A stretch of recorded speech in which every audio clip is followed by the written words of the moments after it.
Number 3, we have division of like bases.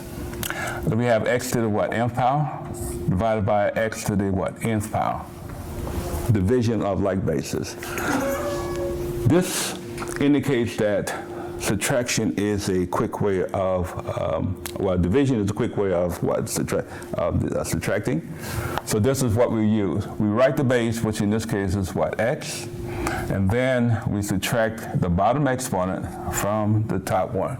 The bottom exponent is your denominator exponent, and that is what, n. And the numerator exponent is what, m. So we subtract, write the base and subtract the bottom exponent from the what, top one. In this case, our definition will be x to the m minus nth power. A quick example will be if I had 7 raised to the 8th power divided by 7 raised to the 5th power. So instead of doing that individually, you would apply this rule, which is division of like bases, because I recognize that we do have the same what base. And you will write that base, which is what, 7, as we did with the rule. And then you write 8 minus 5, which in essence is what, subtracting your exponent. We would consider 8 minus 5. What is 8 minus 5? 8 minus 5 is what, 3. Okay, so finally we would expand that from definition number 1. Again, that's 7 times 7 times 7. 7 times 7 would give us 49. And then you multiply that 49 times what? 7. And if that is an issue for you, all you need to do is literally multiply. 7 times 9 will give us 3. You carry your what, 6. 7 times 4 will give us 28. Plus your what, 6, if you remember. And that will give us 34.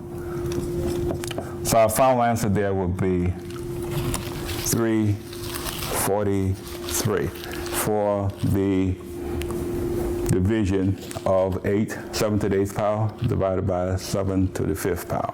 Okay? One additional example. If we gave you x squared y to the 6th power divided by x y to the 5th power. Again, division of like bases. But what we want to do in this situation is separate your x's and your y's because they're different what bases. So make it a lot clearer for you to deal with. So that's what I'm going to do. We have what, x to the what, 2nd power divided by x to the, and if you remember,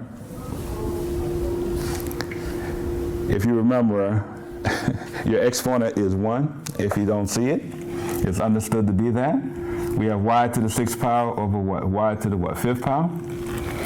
So in this case, once we separate it, we can see it a whole lot better, and we would apply this definition that we have above, which is division of like bases.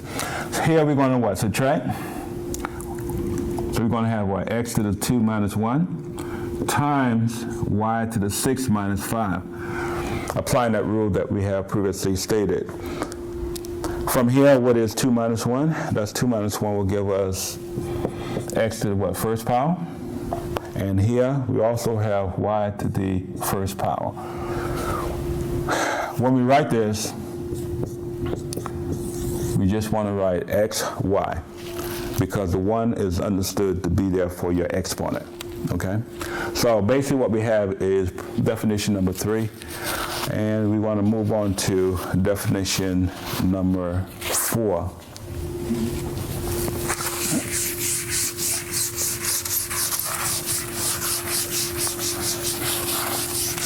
Definition number 4 has to do with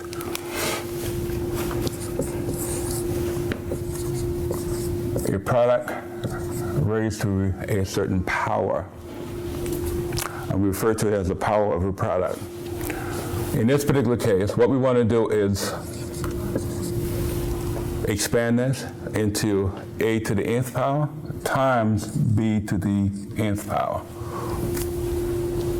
And once you have done that, then you should be able to simplify. Keep in mind that A and B are different. They are different bases, so you have to do it individually. Example, if I gave you 2x raised to the third power, as you see here, we have more than one factor in your parentheses. That's what, 2 times the what, the y? And we wanted to expand that by writing 2 to the what, third times x to the third power. And previously stated, we know how to simplify 2 to the third power. We just can't leave it like this. Just a reminder, 2 to the third power means that you have what, 3 factors of the what, 2? And we multiply in this fashion. 2 times 2 will give us what, 4? And 4 times 2 will give you what, 8. So in essence, what we have is 8x to the what, third power. Okay, until we find out what x is, this is what we will have for our final answer. Another example. Let's say we have -5 x, y raised to the second power. In this particular case, you recognize that you have what, 3 factors. We have a -5, we have x, and then you also have what, y. As we stated earlier, we want to what, distribute that to each of the factors. So in essence, what we will write is what, -5 raised to the what, second power. Our second factors is what, x, and it's also raised to the what, second power. And then you have what, y raised to the second power. So each factor is raised to that particular power. Now you notice that I did put a parenthesis around that and what, -5, because that makes a big difference when you're trying to raise it to a certain power. That tells me that I'm going to what, multiply a -5 twice. In essence, what I'm telling you is that you multiply what, -5 times what, -5. Okay? Don't want to leave that vacant. -5 times -5 will give us what? 25. And then you write your x squared and your what? Y squared. So our final answer there should be 25, a positive 25, x squared, y squared. Okay?